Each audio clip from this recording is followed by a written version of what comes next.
नवी दिल्लीतून एक मोठी बातमी आहे ती म्हणजे जम्मू काश्मीरच्या सुरक्षा स्थिती संदर्भात सध्या एक महत्त्वाची बैठक सुरू आहे। या घडीची मोठी अपडेट आपण पाहतोय। केंद्रीय गृहसचिव, केंद्रीय निवडणूक आयुक्त या बैठकीत आहेत। जम्मू काश्मीरमध्ये निवडणुका घेण्याची तयारी त्यामुळे सुरू झाली आहे का, अशी चर्चा सध्या राजकीय वर्तुळात सुरू झालेली आहे।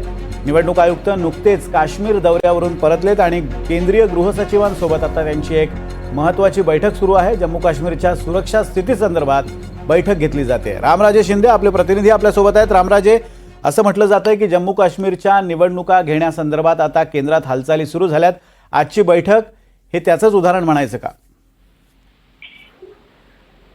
बिलकुल, कारण काश्मीरच्या या पहिल्याच निवडणुका असणार आहेत की 370 कलमानंतर विधानसभेच्या, आणि त्यामुळे त्याची ती करावी लागणार आहे। आपल्याला माहित आहे विनोद की यापूर्वी मोठे हल्ले झालेत, अमरनाथ यात्रा असेल किंवा पुलवामा सारखे हल्ले झालेले आहेत। अशा वेळी अंतर्गत परिस्थिती नियंत्रणात ठेवावीच लागणार आहे, परंतु बाहेरील परिस्थिती सुद्धा नियंत्रणात ठेवावी लागणार आहे। म्हणजे की सीमेपलीकडे आणि सीमेच्या आतमध्ये दोन्ही बाजूनं कसोटी असणार आहे निवडणूक आयोगाची। आणि म्हणूनच वारंवार या गृह मंत्रालयाची बैठका यासाठीच आहेत की कोणताही व्यत्यय जो आहे तो या निवडणूक प्रक्रियेमध्ये येऊ नये। आणि म्हणूनच आताच्या निवडणुका असणार आहेत महाराष्ट्र आणि हरियाणा।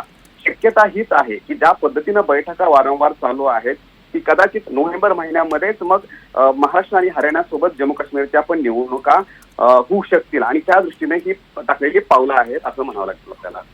अगदी धन्यवाद राम, दिलेल्या अपडेट्सबद्दल। सध्या जम्मू काश्मीरमधल्या सुरक्षा स्थितीचा आढावा घेतला जातोय आणि महाराष्ट्र आणि हरियाणासोबतच जम्मू काश्मीरची निवडणूक घेता येईल का, अशा स्वरूपाची चर्चा या बैठकीत अपेक्षित असल्याचं बोललं जात आहे।